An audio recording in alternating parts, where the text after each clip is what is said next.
Hello guys, आप सभी का स्वागत है पीपीआई ट्यूटोरियल में। Welcome to PPI tutorial. और आज की इस वीडियो में हम लोग डिस्कस करने जा रहे हैं बिहार पैरामेडिकल का 2010 का बायोलॉजी क्वेश्चंस जो कि पूछा गया था आपके प्रीवियस ईयर्स में, यानी डीसीईसीपीएम में जितने भी प्रश्न पूछे गए थे आपके बिहार पैरामेडिकल से 2010 में, ये पार्ट 1 वीडियो है। यानी इसका एक पार्ट और वीडियो आएगा, वो आपको हो सके तो आज 4 बजे वाला क्लास में आएगा। सो ये आपका पहला पार्ट है जिसमें 10 क्वेश्चंस मैंने लिए हैं, 20 क्वेश्चंस टोटल आए थे। सो वीडियो को शुरू करने से पहले यानी क्लास को शुरू करने से पहले अगर इस चैनल पे न्यू हो तो सब्सक्राइब कर दीजिएगा, ऐसे ही इंफॉर्मेशन क्लास और लेक्चर्स के लिए। साथ ही साथ आप अभी तक टेलीग्राम चैनल नहीं ज्वाइन किए हो तो जाके टेलीग्राम चैनल को ज्वाइन कर लीजिए, क्योंकि वहीं प्रोवाइड कराए जाते हैं आपको सारे इंपॉर्टेंट नोट्स, क्लास के टाइमिंग्स, क्विजेस और सारे इंपॉर्टेंट नोटिसेस सबसे पहले टेलीग्राम चैनल पे, उसके बाद आपके यूट्यूब पे आते हैं। सो टेलीग्राम चैनल पे मस्ट है कि आप लोग जाके ज्वाइन कर लीजिए। लिंक डिस्क्रिप्शन बॉक्स में नीचे दे रखा है, जाके टेलीग्राम चैनल ज्वाइन कीजिए। वहाँ अपने आप सारे डाउट्स भी पूछ सकते हो डिस्कशन ग्रुप में, तो वहाँ से डिस्कशन ग्रुप को ज्वाइन कर लेना। तो चलिए, साथ ही साथ फेसबुक, इंस्टाग्राम को भी ज्वाइन कर लेना, सारे का लिंक डिस्क्रिप्शन बॉक्स में है। तो चलिए इस क्लास को और वीडियो को शुरू करते हैं। सो आपका पहला सवाल जो कि पूछा गया था 2010 के पैरामेडिकल में, वो था कि यीस्ट क्या है, यानी खमीर क्या है। तो आपको बताना है बसीडोमाइसिटीज,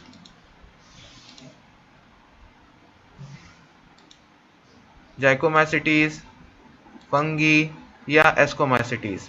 तो आपको बताना खमीर क्या है, ठीक है। तो क्या है यीस्ट, आपका क्या है, जल्दी बताइए क्या है आपका करेक्ट आंसर।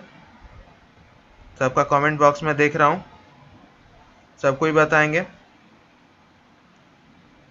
जल्दी से, फास्ट सबका आंसर मैं चेक कर रहा हूं। तो चलिए इस क्वेश्चंस को डिस्कस कर लेते हैं और अपना आंसर मैच कर लीजिएगा। लाइव चैट में भी और कमेंट में भी अपना आंसर दीजिएगा ज़रूर, और क्लास कैसा लगा ये भी ज़रूर बताइएगा, ठीक है। तो ईस्ट क्या है आपका, खमीर क्या है। तो सबसे पहले ये क्वेश्चंस कहाँ से आया है, ये आपका चैप्टर नंबर 2 यानी बायोलॉजिकल क्लासिफिकेशन। कहाँ से, बायोलॉजिकल क्लासिफिकेशन, बायोलॉजिकल क्लासिफिकेशन, ये वहाँ से आया है, ठीक है। यानी चैप्टर नंबर 2 क्लास कक्षा 11 से। किस पे प्रश्न है ये, तो किंगडम फंगी पे, ठीक है। किंगडम फंगी पे है आपका। टॉपिक नंबर क्या है, 2.3। तो खमीर क्या है, यीस्ट इसको बोलते हैं। और यीस्ट और फंगी का आप टाइप्स जानते ही हो, कितने टाइप्स के होते हैं फंगी। तो पहला आपका फाइकोमाइसिटीज, दूसरा आपका एस्कोमाइसिटीज, तीसरा है आपका बसीडोमाइसिटीज,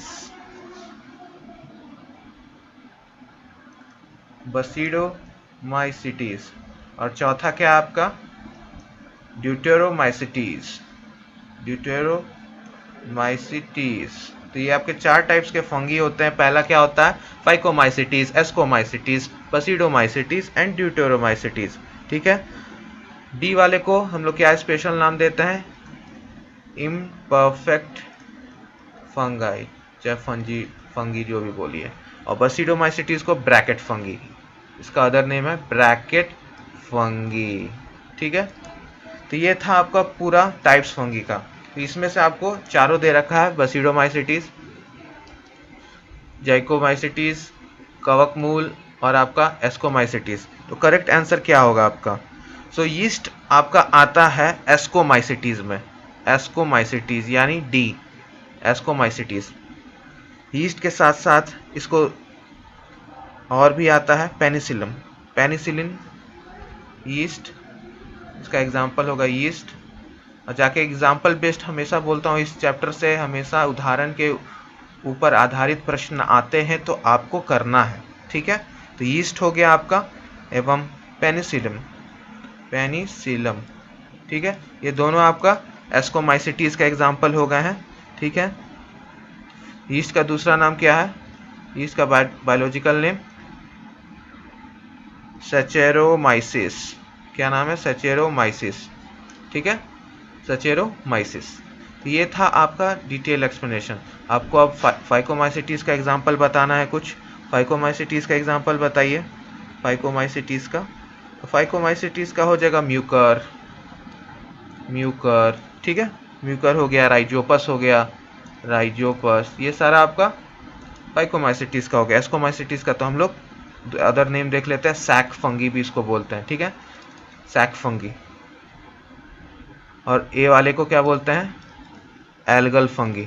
तो तीनों का चारों का नाम बता दिया। फाइकोमाइसिटीज को other name algal fungi, ascomycetes को हम लोग सैक फंगी, बसिडोमाइसिटीज को ब्रैकेट फंगी और ड्यूटेरोमाइसिटीज को इम्परफेक्ट फंगी, कॉमन नेम्स है ये। तो इसका नोट्स अच्छे से बना लीजिएगा और एग्जाम्पल्स जितने भी आपके एनसीईआरटी में दे रखे हैं आपको सारा देखना है वो चीज़, ठीक है, क्योंकि इस चैप्टर से आपको एग्जाम्पल बेस्ड क्वेश्चंस आते हैं। और जिन्होंने एग्जाम्पल बेस्ड बायोलॉजिकल क्लासिफिकेशन सारे एग्जाम्पल सारे फाइलम्स के कर लिए, एक प्रश्न उनका तय है कि आपको 2021 के परीक्षा में आपसे बन जाएगा बायोलॉजी से। तो चैप्टर नंबर 2, 3 और 4 क्लास 11th के एनसीईआरटी का एग्जाम्पल जो अच्छे से कर गया, समझो, उसका एक क्वेश्चंस हो गया, ठीक है। तो चलिए ये क्वेश्चंस यहीं पे समाप्त करते हैं। चलिए अभी हम लोग इसका डिस्कस कर लेते हैं। एस्कोमाइसिटीज का तो हो गया examples, yeast and penicillium. Phycomycetes का म्यूकर एंड राइजोपस। बसिडोमाइसिटीज का क्या होगा आपका, बसिडोमाइसिटीज का कुछ एग्जाम्पल बताइए। तो मशरूम हो गया, मशरूम इसका एग्जाम्पल हो गया, क्या बोलते हैं उसको, एगैरिकस, एगैरिकस यानी मशरूम्स, ठीक है। और ड्यूटेरोमाइसिटीज का बताइए, ट्राइकोडर्मा, ट्राइकोडर्मा इसका एग्जाम्पल हो जाएगा, बेस्ट ट्राइकोडर्मा। तो सारे एग्जाम्पल का लिस्ट बनाइए और इसको करिए अच्छे से, ठीक है। चलिए अब नेक्स्ट प्रश्न में चलते हैं। आई होप ये प्रश्न आप लोग अच्छे से करोगे और जाके एनसीईआरटी को रेफर करोगे और एग्जाम्पल सारे याद कर लोगे प्रत्येक फाइलम के। तो नेक्स्ट प्रश्न पे हम लोग चलते हैं। नेक्स्ट प्रश्न आपसे पूछ रहा है, fucoxanthin pigment is found in which of the following. तो आपका फ्यूकोजेनेथिनीन यानी कि निम्न में से कौन सा, इसमें फ्यूकोजेनेथिनीन वर्णक पाया जाता है, भूरा शैवाल, हरा शैवाल, डाई एटम, लाल शैवाल। तो brown algae, green algae, diatoms और रेड एल्गी। तो आपको बताना है कि इसमें पाया जाता है। तो आपको ये क्वेश्चंस कराने से पहले मैं ये बता दूं कि ये तीसरा या चौथा बार ये क्वेश्चंस एल्गी के ऊपर आ रखा है। एग्जामिनर्स का फेवरेट टॉपिक है एल्गी, एल्गी के ऊपर आपका आ रखा है, ठीक है। तो एल्गी आपको अच्छे से कर लेना है। सेम बायोलॉजिकल क्लासिफिकेशन का आपका है एल्गी पार्ट, किंगडम एल्गी से आपका पूछा गया है, तो यह आपको अच्छे से कर लेना है। सॉरी ये चैप्टर नंबर 3 का है, चैप्टर नंबर 3 प्लांट किंगडम का है, प्लांट किंगडम में एल्गी आता है, वहाँ से है, ठीक है। तो ये चैप्टर नंबर 3 का पॉइंट है और टेबल 3.1 इसके लिए आपको पढ़ना होगा। और पिछले इस वीडियो में जिन्होंने पहली बार वीडियोस देख रहे हैं तो 2010 से लेके मैंने 20 तक का पूरा बायोलॉजी सॉल्व करा रखा है। तो एक बार जाके सारे वीडियोस को प्लेलिस्ट में देखिए, सब सॉल्व करा रखा है मैंने। जो भी न्यू स्टूडेंट्स यहाँ पे देख रहे हैं तो मैंने पूरा करा रखा है फॉर केमिस्ट्री और फिजिक्स एंड बायोलॉजी सारा। तो प्लेलिस्ट में एक बार ज़रूर जाके देखिएगा, ठीक है। अब आ जाइए इस क्वेश्चन पे। तो आपको बताना है कि फ्यूकोजेनेथिनीन पिगमेंट वर्णक कहाँ पाया जाता है। तो चलिए एक बार इसका हम टेबल देख लेते हैं, जो टेबल बोले हम 3.1 चैप्टर नंबर 3 क्लास 11। तो ये वही टेबल है जो मैंने पिछले बार कई वीडियोस में जहाँ क्वेश्चंस पूछा प्रीवियस ईयर में रिपीट हुआ है, मैंने बता रखा और ये टेबल सेम दिखा रखा है। तो ये टेबल बहुत इंपॉर्टेंट है, ये division of algae and their main characteristics.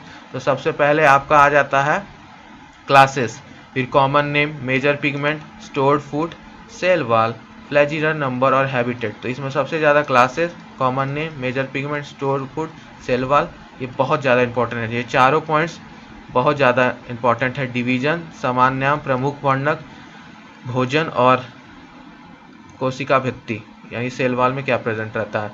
तो आपका सबसे पहला है क्लोरोफाइसी। क्लोरोफाइसी किसे कहते हैं, तो हरे शैवाल को। इसमें क्या पाया जाता है, आपका क्लोरोफिल ए और बी।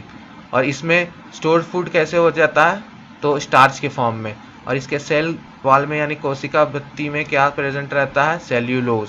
और ये कहाँ पाए जाते हैं, तो फ्रेश वाटर, ब्रैकिश वाटर और सॉल्ट वाटर, खारे पानी, तीनों में पाए जाते हैं। दूसरा आ जाइए फाइकोफाइसी यानी ब्राउन एल्गी, जो सवाल पूछा गया है कि ब्राउन एल्गी में कौन सा रहता है पिगमेंट्स वर्नर, तो इसमें कौन सा पिगमेंट रहता है, क्लोरोफिल ए और सी और फ्यूकोसेनेथिनीन, जो आपका क्वेश्चंस में था। तो आपका वो आंसर क्या निकला यहाँ से, ब्राउन एल्गी का पार्ट है।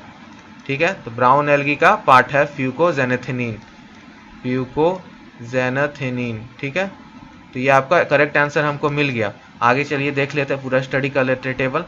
स्टोर्ड फूड क्या है आपका, मैनिथेनॉल एंड लेमिनेरिन। ठीक है, और इसमें क्या स्टोर होता है, सेल्यूलोर और एल्जिन, यानी एल्जिनेट के ऊपर आगे बहुत सवाल आ रखा है, मतलब आगे ईयर्स में 2014 या 15 में एल्जिनेट के ऊपर पूछ रखा है, तो ये बहुत स्टार मार्क है। ठीक है, रोडोफाइसी, रोडोफाइसी यानी रेड एल्गी। ठीक, तो रेड एल्गी यानी आपका chlorophyll A D and phycoerythrin and आपका फ्लोरिडियन स्टार्च आपका प्रेजेंट रहता है स्टोर फॉर्ट के। तो फ्लोरिडियन स्टार्च भी याद कर लीजिएगा, बहुत इंपॉर्टेंट है, और ये वाला भी फाइकोएरेथ्रिन, और इसमें ऐसे सेव होता है तो सेल्यूलोज के फॉर्म में।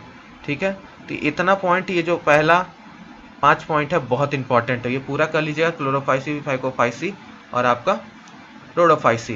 तो ये 3 टाइप्स के आपके डिवीजन है एल्गी के, उनके कैरेक्टरिस्टिक्स के ऊपर।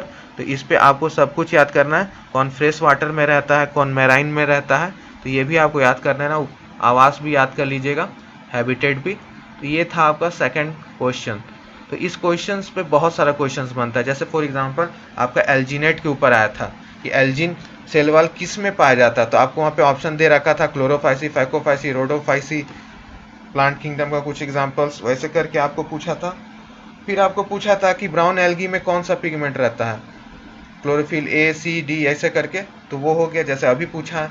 कभी ग्रीन एल्गी पे पूछ देता है कि ग्रीन एल्गी में सेल वॉल किस पे रहता है, तो सेल्यूलोज पे रहता है, सेल्यूलोज से बना हुआ रहता है। तो इस तरह से इस टेबल से बहुत क्वेश्चंस पूछता है, VVI टेबल है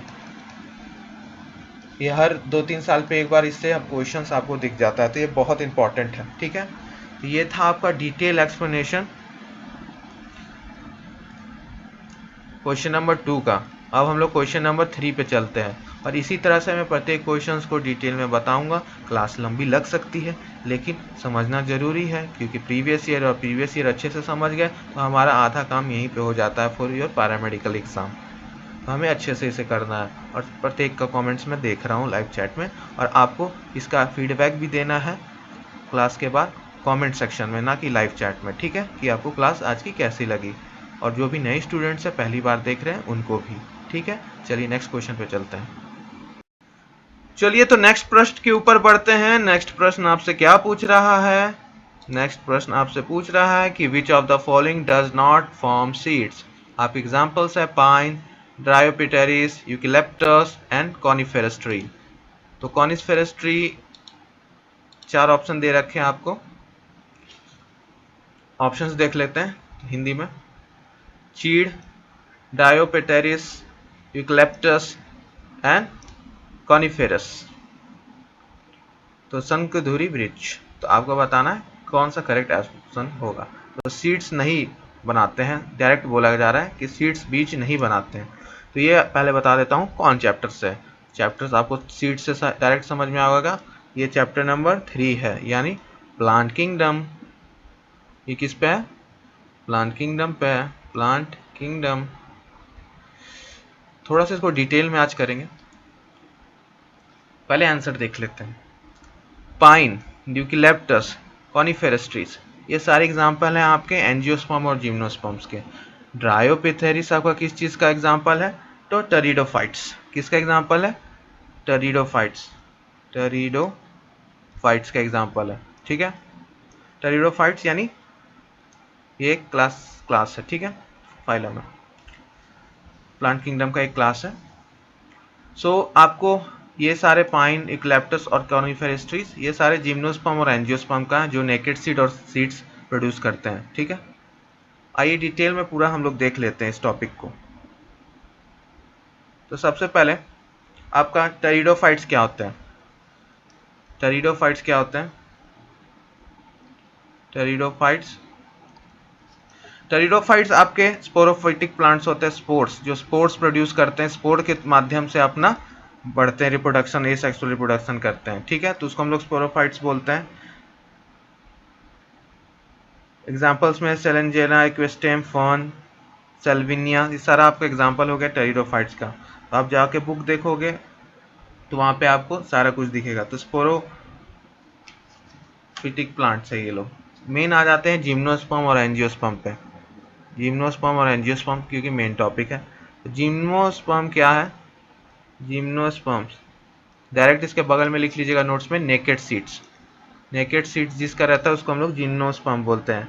जिम्नो का मतलब ही होता है आपका नेकेड, और स्पर्म्स का मतलब क्या होता है? सीड्स, बीज, ठीक है। तो प्लांट्स में ये नेकेड सीड प्रोड्यूस करते हैं। आपका एग्जांपल्स क्या हो गया इस बुक में से? एग्जांपल्स कौन कौन से होंगे? तो आपका कॉनिफेरस ट्री, कॉनिफेरस ट्री यहाँ से आपका एग्जांपल हो गया, ठीक है। साइकस हो गया, पाइनस हो गया, ठीक है, जिनको हो गया, ये सब आपका इसका एग्जांपल्स है। यूकलिप्टस और पाइन आपका किस चीज़ का एग्जांपल है? ये सब आपका एंजियोस्पर्म का है। एंजियोस्पर्म, एंजियोस्पर्म मतलब आपका ओव्यूल्स, सीड्स, सब कुछ नेकेड्स नहीं रहेगा, ठीक है, सब कवर्ड रहेगा। ये प्रॉपर दो फॉर्म में रहता है, मोनोकोटाइलिडॉन, मोनोकोटाइलिडॉन, और दूसरा है आपका डाइकोटाइलिडॉन। तो इस सब का भी एग्जांपल आपको याद कर लेना है, मोनोकोटाइलिडॉन और डाइकोटाइलिडॉन। और लाइफ साइकिल, थर्ड पॉइंट है कि आपको लाइफ साइकिल, ये सारे एनसीईआरटी में दे रखा है, लाइफ साइकिल ऑफ एंजियोस्पर्म याद कर लेना चाहिए। यानी स्पोरोफिटिक जनरेशन का तो हो गया, और गैमेटोफाइटिक जनरेशन वो हो गया, दोनों। तो आपको लाइफ साइकिल पूरा एंजियोस्पर्म का याद रहना चाहिए, एंजियोस्पर्म का, ठीक है। ये दोनों चीज़ आपको कर लेना है। आपके डबल फर्टिलाइजेशन क्या होता है, टिपेन क्या होता है, सिंगेमी क्या होता है, जाइगोट क्या होता है, ओव्यूल क्या होता है, एम्ब्रियो क्या होता है, हेम्प्लोइटिक डाइट साइकिल क्या होता है, डाइप्लोइटिक लाइफ साइकिल क्या होता है, ये पूरा आपको अच्छे से कर लेना, तब जाके आपका यहाँ से कोई भी क्वेश्चन बनेगा एग्जाम में तो आप कर पाओगे, ठीक है। तो ये था आपका पूरा डिटेल में एक्सप्लेनेशन, ये आपका डिटेल में एक्सप्लेनेशन था पूरा क्वेश्चंस का। चलिए नेक्स्ट क्वेश्चन पे चलते हैं। तो चलिए नेक्स्ट बढ़ते हैं हम लोग। नेक्स्ट क्वेश्चन आपसे क्या पूछ रहा है? क्वेश्चन नंबर 4,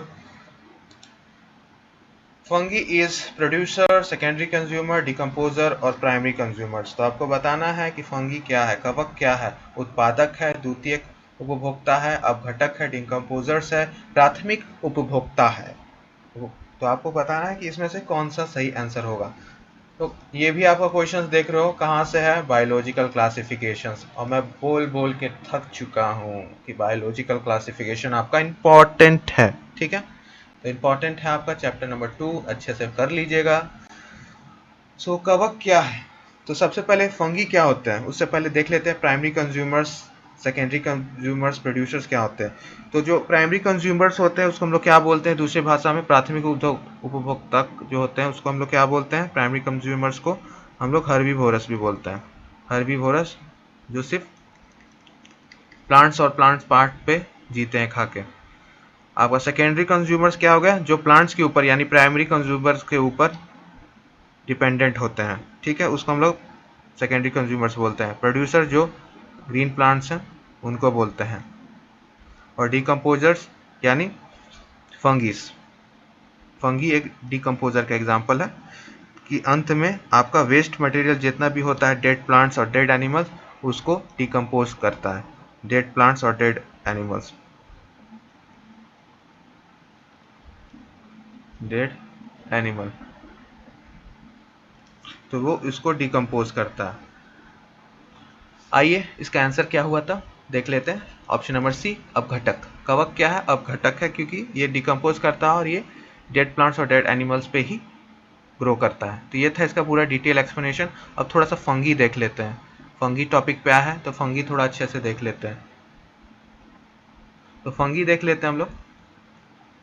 फंगी यानी कवक कवक आपका कितने प्रकार के होते हैं, सबसे पहले ये देख लेते हैं। इससे पहले वाला क्वेश्चंस में भी फंगी का जिक्र हुआ था। तो 4 प्रकार के होते हैं, मैंने ऑलरेडी बता रखा है, तो जाके पिछला वीडियो देख लीजिएगा। फाइकोमाइसिटी, एस्कोमाइसिटीज, ड्यूटोरोमाइसिटीज एंड बसीडोमाइसिटीज, चारों टाइप्स। तो मैं दोबारा एक्सप्लेन नहीं कर रहा हूँ, पिछला वीडियो जाके फंगी पे अच्छे से देख लीजिएगा और अच्छे से सारे के एग्जाम्पल्स याद कर लीजिएगा, ठीक है। चलिए नेक्स्ट क्वेश्चन पे चलते हैं।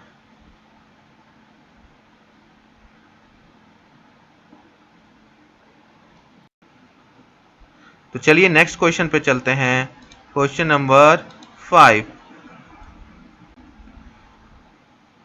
विच among the following is a marsupial. तो इसमें से पूछा, इसमें से कौन सा अमोंग आपका मॉर्सीपियल है, यानी वेल, निम्नलिखित में से कौन सा एक मॉर्सीपियल है। चमगादड़, कंगारू, खरगोश, वेल। तो वेल, बैट, कंगारू और रैबिट। तो सबसे पहले मैं बता दूं इसका अर्थ क्या होता है मॉर्सीपियल का, पायल का, कि जो पाउच में होते हैं ना, पाउच में लेके बेबीज को घूमते हैं, उनका एक्स्ट्रा कैरेक्टरिस्टिक्स होता है कि अपने बच्चों को पाउच में लेके घूमने का, तो वो होते हैं मॉर्सीपियल्स। तो आपका सी कंगारू सही आंसर होगा, क्योंकि कंगारूस के बच्चा अपना गोदी में लेकर घूमते हैं, ठीक है। तो kangaroo is the correct answer. चलिए नेक्स्ट क्वेश्चन पे चलते हैं। आइए नेक्स्ट क्वेश्चन पे चलते हैं। क्वेश्चन नंबर 6 आपसे पूछ रहा है,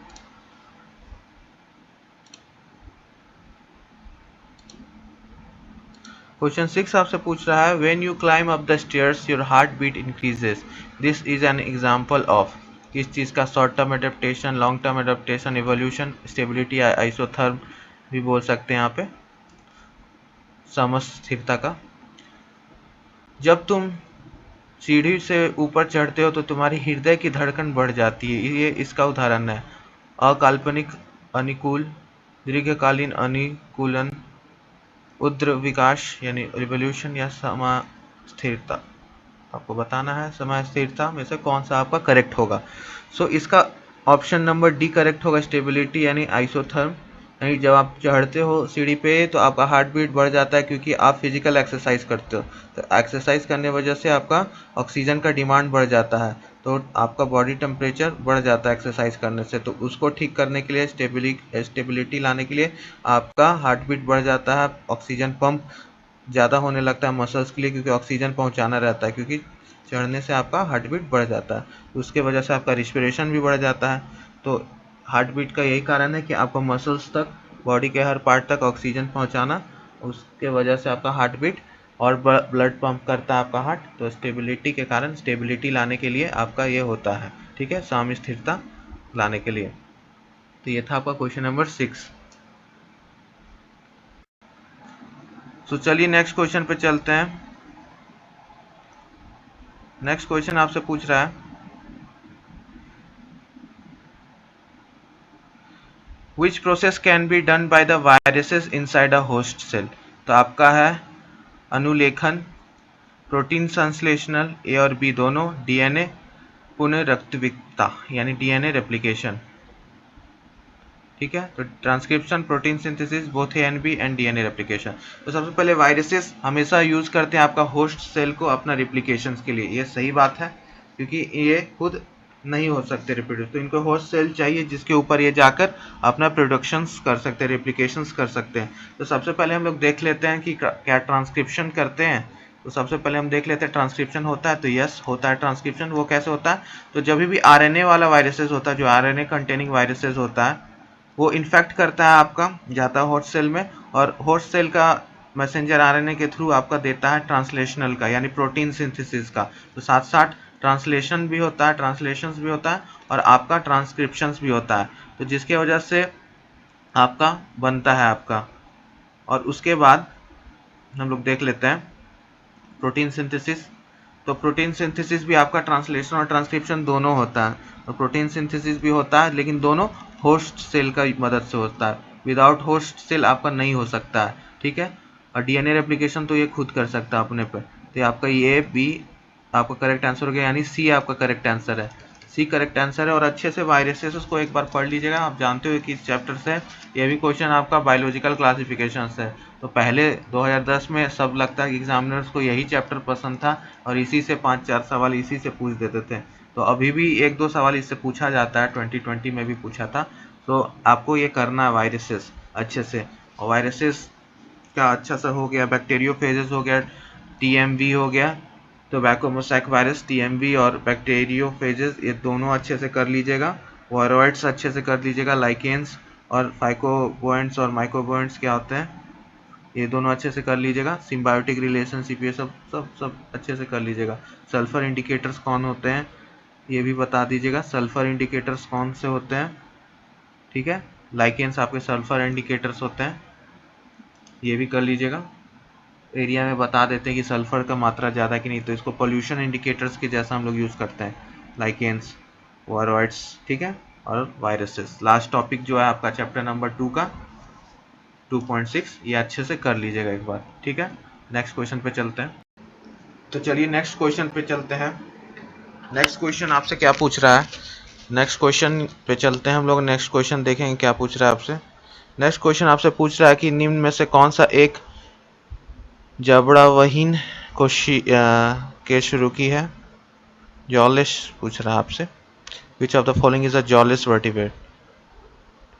तो आपका ऑप्शन है स्टारफिश, सितारा मछली, लैम्परी, रे और शार्क।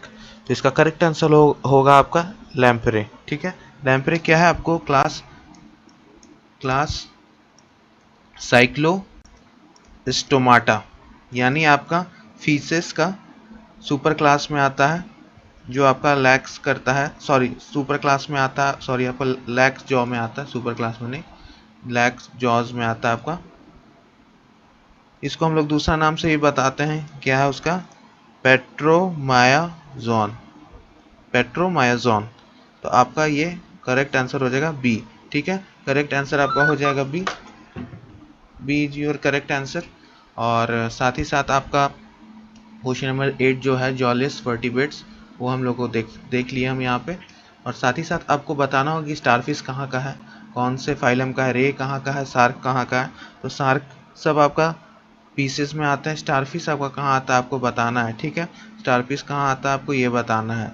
सो ये आपका होमवर्क है, इस सबका आपको एनसीईआरटी बुक खोलना है। और एनसीईआरटी बुक खोल के आपको एनिमल किंगडम खोल के, पीसेस खोल के आपको सब बताना है कि कौन किस क्लास में आता है, amphibia, reptiles, apps, mammals, pieces का किस में आता है, ठीक है। तो ये आपको सब बताना है। स्टारफिश, रे और शार्क का कमेंट बॉक्स में आपको बताना है, ना कि लाइव चैट में। कमेंट बॉक्स में सब अपना कमेंट कीजिएगा, मैं प्रत्येक का कमेंट्स देखूंगा किसने किसने किया है, ठीक है। तो आइए अब नेक्स्ट क्वेश्चन पे चलते हैं, नेक्स्ट क्वेश्चन देख लेते हैं। नेक्स्ट क्वेश्चन क्या है आपका, क्वेश्चन नंबर 9। आइए अब क्वेश्चन नंबर 9 पे चलते हैं। क्वेश्चन नंबर 9 आपसे पूछ रहा है, which compound was first form during evolution. उद्र विकास के द्वारा पहला कौन सा यौगिक सर्वप्रथम बना था। तो आपका ऑप्शन है आरएनए, सहविकर, ग्लिसरॉल और डीएनए। तो सबको पता है कि सबसे पहले न्यूक्लिक एसिड बना था, उसके बाद प्रोटीन सिंथेसिस हुआ था। तो आपका करेक्ट आंसर होगा आरएनए, राइबो न्यूक्लिक एसिड। उसके बाद आपका प्रोटीन्स बना था इससे, ठीक है, डीएनए वगैरह, ठीक है। तो आपको ये पूरा चैप्टर अच्छे से करना है। और ग्लिसरॉल का फार्मूला क्या होगा, डीएनए का क्या फार्मूला होगा, आरएनए का क्या होगा, केमिकल नेम, फुल फॉर्म, और ये सब आपको देखना है। और साथ ही साथ आपको ये भी जानना है कि किस प्रकार से आपका ए आरएनए, बी सहविकर, सी ग्लिसरॉल, डी डीएनए किस अरेंजमेंट में बना, यानी पहले कौन बना उसके बाद कौन बना। तो आपको जेनेटिक्स चैप्टर अच्छे से पढ़ना होगा। जेनेटिक्स चैप्टर क्लास 12th का, ये मैं नहीं बता रहा हूँ, ये होमवर्क दे रहा हूँ। एक बार जेनेटिक्स चैप्टर खोलिए क्लास 12th का और एक बार देखिए। मैं नेक्स्ट सेशन में आपको ये एक्सप्लेन करूँगा पूरा जेनेटिक्स अच्छे से। और साथ ही साथ मॉलिक्यूलर बेसिस ऑफ इनहेरिटेंस भी आपका बहुत इंपॉर्टेंट चैप्टर है, तो वो चैप्टर भी ज़रूर देखिएगा। और साथ ही साथ इसको अच्छे से कर लीजिएगा, ये चैप्टर बहुत इंपॉर्टेंट है। और नेक्स्ट क्वेश्चन पे चलते हैं, और नेक्स्ट क्वेश्चन पे हम लोग देखेंगे कि कैसे हम लोगों को करना है। तो क्वेश्चन नंबर 10 पे चलते हैं। आइए तो नेक्स्ट क्वेश्चन पे चलते हैं हम लोग। नेक्स्ट क्वेश्चन आपसे क्या पूछ रहा है, नेक्स्ट क्वेश्चन आपसे पूछ रहा है